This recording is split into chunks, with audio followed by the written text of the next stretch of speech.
The mahogany boardroom table gleamed under soft lighting as I watched my career crumble. My sister Victoria stood at the head of the table, her perfectly manicured hands planted firmly on its surface, her expression a mask of false regret.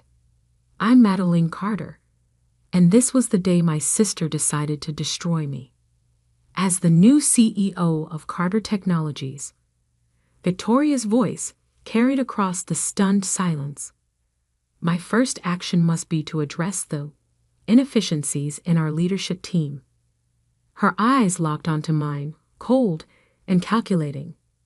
Madeline, your performance as Chief Innovation Officer has been consistently disappointing. I sat perfectly still, my face betraying nothing as 2 decades of memory flashed through my mind. Dad building Carter Technologies from nothing, teaching us both the business from the ground up, making us promise to always protect his legacy together. Dad had been gone just 3 months, and already Victoria was breaking that promise. The numbers don't lie, she continued, clicking through her presentation. Your R&D department has failed to produce any significant breakthroughs in the past year. Our competitors are leaving us behind. What Victoria conveniently failed to mention was that I'd spent that year developing something revolutionary, something that could transform Carter Technologies from a mid-sized tech company into an industry leader. But the prototype was still in my private lab, waiting for the perfect moment to unveil it. A moment that would never come now. Therefore, Victoria straightened her designer blazer, effective immediately. Madeline Carter is terminated from her position at Carter Technologies. The board members shifted uncomfortably. Some had known me since I was a child, had watched me grow up in these halls, but none spoke up. Victoria had spent months consolidating her power, replacing key members with her own allies. You can't do this, I said quietly, my voice steady despite the rage building inside me. I own 30% of this company. Victoria's smile turned predatory. Actually, according to Dad's will, you own 20%. The board owns 30%, and I control the remaining 50%. The vote has already been taken. She slid a document across the table. The board has agreed to buy out your shares at current market value. I glanced at the number. It was insultingly low. Victoria had been deliberately tanking our stock price for months, all part of her plan. And if I refuse, then we'll freeze you out. No vote, no influence, no salary. You'll be nothing but a silent partner watching from the sidelines. She shrugged elegantly. Take the money, Maddie. It's more than you deserve. I stood slowly, gathering my things with deliberate care. The weight of my private lab keycard seemed to burn in my pocket. The key to everything Victoria thought I'd failed to create. You know what's funny, Victoria?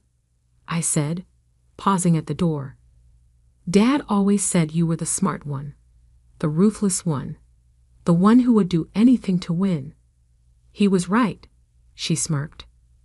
No, I smiled, thinking of the prototype waiting in my lab, of the patents filed under my private holding company, of the plans I'd made for exactly this scenario. He wasn't. I walked out of Carter Technologies for the last time, my heels clicking against marble floors that had once felt like home. Security followed, making sure I didn't take anything but my personal belongings. They needn't have bothered. Everything important was already gone. In my car, I pulled out my phone and made a call I'd hoped I'd never have to make. Ms. Jang, it's Madeline Carter. Remember that contingency plan we discussed? It's time. Jessica Jang, the most ruthless venture capitalist in Silicon Valley, had been waiting for this call. Excellent. I'll have the paperwork ready in an hour. Your prototype performs as promised? I smiled, thinking of the revolutionary AI system I'd spent the past year perfecting. The one Victoria thought didn't exist. better than promised. And Victoria just made it available for the highest bidder. She fired you. Yes, and severely undervalued my shares. Jessica's laugh was sharp and appreciative. Perfect. That makes the hostile takeover much easier. Are you ready to play hardball, Madeline? I looked back at the Carter Technologies building, where Victoria was probably already redecorating my office. More than ready. Victoria wants to talk about disappointing performance. Let's show her what disappointment really looks like. That night, in my penthouse apartment, I reviewed the documents Jessica had sent over. The plan was elegant in its simplicity. My private company, Phoenix Innovations, would partner with Zhang Ventures to launch a competing product. Then, using the market chaos that would ensue, we'd start quietly buying up Carter Technologies stock. Victoria thought she'd won by forcing me to sell my shares at a discount. She had no idea she just made her biggest mistake. My phone buzzed. A text from our mother. How could you let this happen? Victoria was just trying to protect the company. I didn't bother responding. Mom had always favored Victoria, excusing her ruthless behavior as good business sense, while criticizing my more innovative approach. Instead, I opened my laptop and began typing an email to Carter Technologies' biggest clients. They deserved to know that the company's most innovative products, the ones they'd been eagerly awaiting, were about to come from a different source. Victoria wanted a war. Fine. But she was about to learn that sometimes the quietest soldier is the most dangerous. And I had been very, very quiet. My prototype sat in its secure case, ready to revolutionize the tech industry. Victoria thought she'd stripped me of everything. She didn't realize she'd actually set me free. In 3 months, I would walk back into that boardroom. But this time, I wouldn't be the one getting fired. This time, I would own everything. The next 3 months transformed everything. While Victoria was busy redecorating my old office at Carter Technologies, I was building her worst nightmare. My new headquarters occupied the top floor of a gleaming skyscraper across town. Floor-to-ceiling windows offered a perfect view of Carter Technologies' building, a constant reminder of what I was fighting for. The prototype testing is complete, Dr. Marcus Chen, my lead engineer, announced as he entered my office. It's exceeding all benchmarks. Zhang Ventures is impressed. I smiled, reviewing the data on my tablet. The AI system I developed would revolutionize how companies handle data processing. It was exactly what our biggest clients had been begging for, and exactly what Victoria thought I'd failed to create. What's the word from Carter Technologies? I asked, though I already knew. I had sources everywhere now. Marcus grinned. Chaos. Their stock dropped another 15% this morning. Clients are jumping ship left and right. Victoria's trying to fast-track a competing product, but all their best engineers now work for us. I finished. I'd made sure to hire them within days of my departure, offering better pay and creative freedom. My phone buzzed. A text from my mother. Victoria's struggling. The board is asking questions. Please stop whatever you're doing. I deleted it without responding. Victoria had made her choice 3 months ago. Now she could live with the consequences. Jessica Zhang strode into my office, her sharp suit and sharper smile indicating good news. We just acquired another 5% of Carter Technologies through our shell companies. That puts us at 18% total. I nodded, pulling up the ownership breakdown on my screen. Victoria still thinks she's untouchable with her 50% stake. She hasn't noticed the ground shifting under her feet. Speaking of shifting, Jessica settled into a chair. Your old friend, James Morrison from the board, reached out. He's ready to flip his voting shares to our side. Apparently, Victoria's latest temper tantrum in the boardroom was the last straw. I remembered James. He'd been one of my father's closest friends and had never approved of Victoria's hostile management style. His 10% stake would be crucial. Perfect timing, I said. The product launch is scheduled for next week. Once we announce Phoenix Innovations' new AI system, Carter Technologies' stock will plummet. Jessica finished, her smile predatory. And we'll be ready to buy. The product launch was everything we planned for. I stood on stage at the tech industry's biggest conference, presenting the AI system that would change everything. In the audience, I spotted several Carter Technologies board members, their expressions growing increasingly panicked as they realized what they'd lost. Victoria sat in the front row, her face a mask of fury as she watched me unveil the innovation she'd claimed I couldn't create. When I announced that Phoenix Innovations had already signed contracts with 3 of Carter Technologies' biggest clients, she stormed out. The next morning, Carter Technologies' stock dropped 40%. Your sister's online one, my assistant announced later that day. She sounds upset. I let it ring through to voicemail. Victoria had never bothered to listen to me. Now it was my turn not to listen to her. Her message was exactly what I expected. Threats, accusations, demands to know how I'd stolen her clients.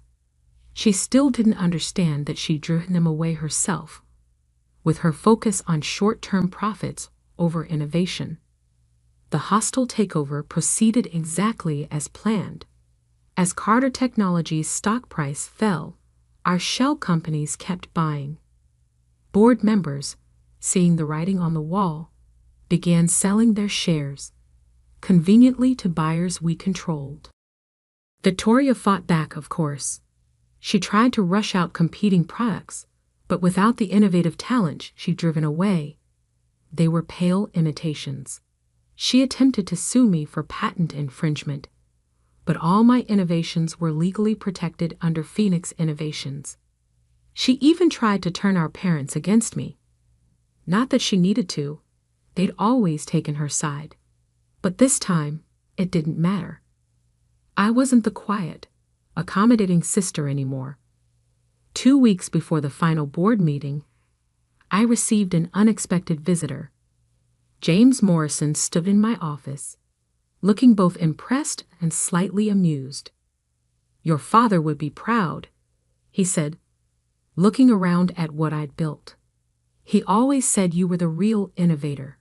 Victoria just couldn't see it. I raised an eyebrow. Is that why you're here? To tell me Dad would approve. He shook his head. I'm here to warn you.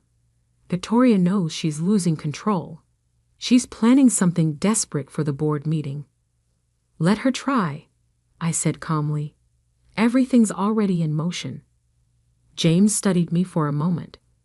You know, she always thought you were the weak one, the quiet one who would never fight back. I smiled, thinking of all the quiet moments I'd spent planning this very outcome.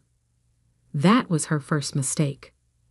The night before the board meeting, I stood in my office looking across at the Carter Technologies building. Tomorrow, everything would change. My phone buzzed with a final text from Victoria. Whatever you're planning, it won't work. This is my company. I didn't bother responding. Instead, I opened my laptop and reviewed the final numbers one last time. Through our various shell companies and allied board members, we now controlled 49% of Carter Technologies. Victoria still thought her 50% stake made her invincible. She didn't know about the final piece of the puzzle. The 2% of shares Dad had left in a trust, with very specific instructions about how they could be voted, instructions that would be revealed tomorrow. As I gathered my things to leave, I caught my reflection in the window. I looked different now, Stronger, sharper, more like the CEO I'd become. Victoria had tried to erase me from our father's legacy. Instead, she'd given me the push I needed to build my own. Tomorrow, I would walk into that boardroom not as the sister she betrayed, but as the woman who now controlled her fate. And this time, there would be no false regret, no fake sympathy. Just pure, cold, corporate justice. The morning of the board meeting, I arrived early at Carter Technologies. The security guards, who still remembered me from my childhood days running through these halls, nodded respectfully as I passed. They'd seen enough corporate drama to know which way the wind was blowing. The boardroom looked exactly as it had 3 months ago, down to the gleaming mahogany table where Victoria had tried to destroy my career. But today, different papers waited at each seat, documents that would change everything. Victoria burst in at 8:55 a.m., her usual confidence slightly frayed around the edges. She faltered for just a moment when she saw me sitting calmly at the table. "You're not supposed to be here," she snapped. "This is a closed board meeting." Actually, James Morrison spoke up from his seat. Ms. Carter was officially invited. As the CEO of Phoenix Innovations, she has some rather important business to discuss. Victoria's eyes narrowed as she took in the room. Several of her most reliable board allies were conspicuously absent, replaced by faces she didn't recognize, representatives from our shell companies. "What's going on?" she demanded, her voice rising. "Where's Theodore and Patricia?" "They sold their shares," I said softly, "along with most of your other allies.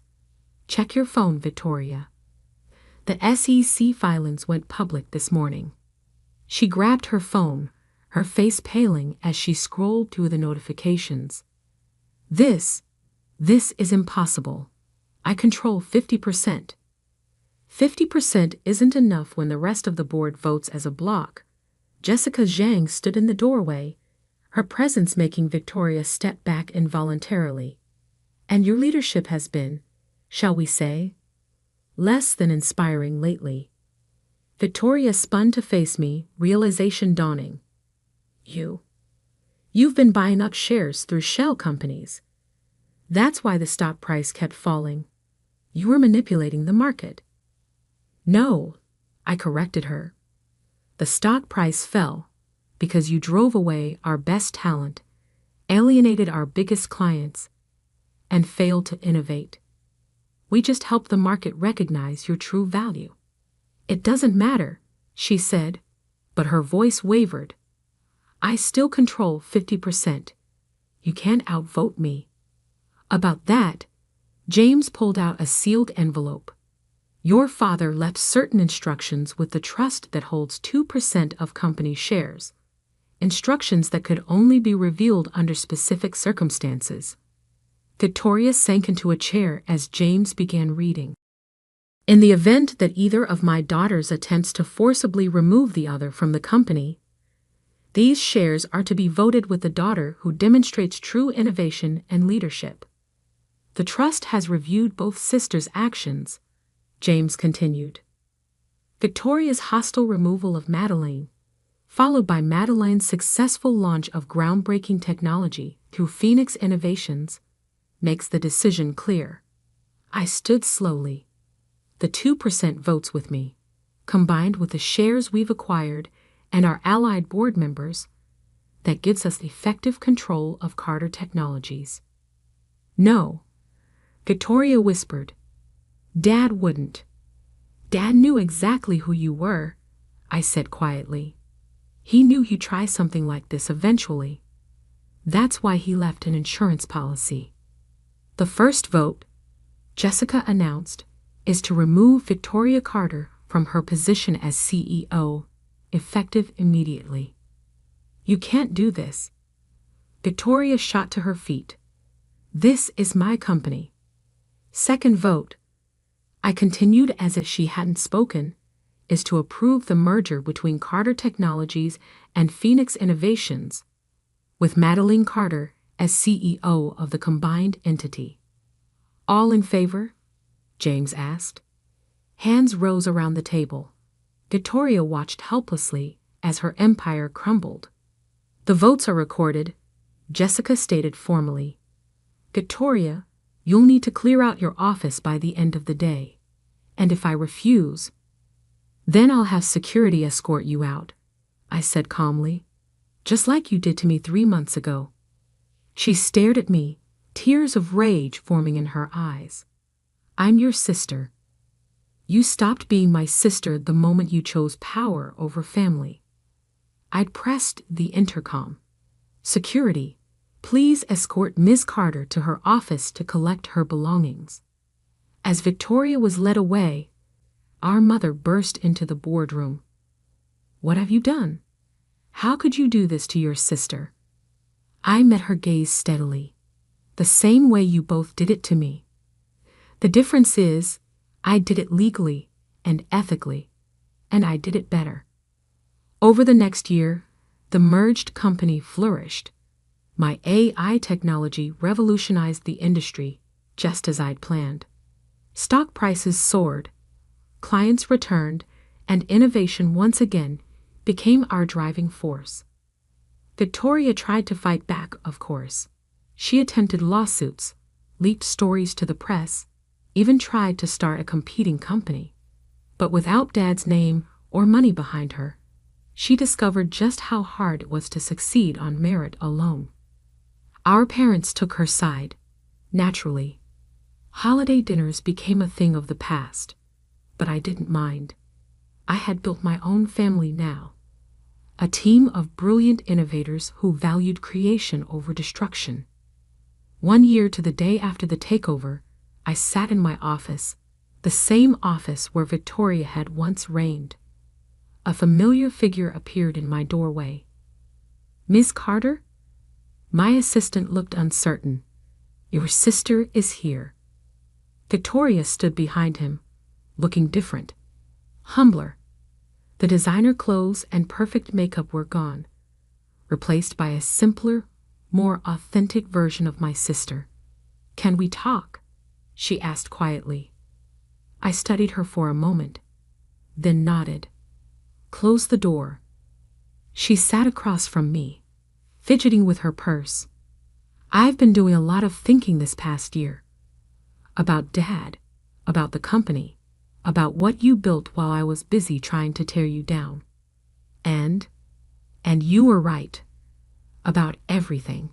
She took a deep breath. I wanted to control Dad's legacy so badly that I forgot what that legacy was supposed to be about. Innovation, creation, building something meaningful. I leaned back in my chair, waiting. I'm not asking for my job back, she continued. I don't deserve it. But I've been developing some ideas of my own. Small stuff, nothing like your AI system. But it's mine, and it's honest. She pulled out a business plan, sliding it across my desk. I'm not asking for money or support. I wanted you to be the first to see it. I picked up the proposal, scanning it thoughtfully. It was good, genuinely good. A small tech solution for local businesses, the kind of thing that could help real people. You did this yourself? She nodded.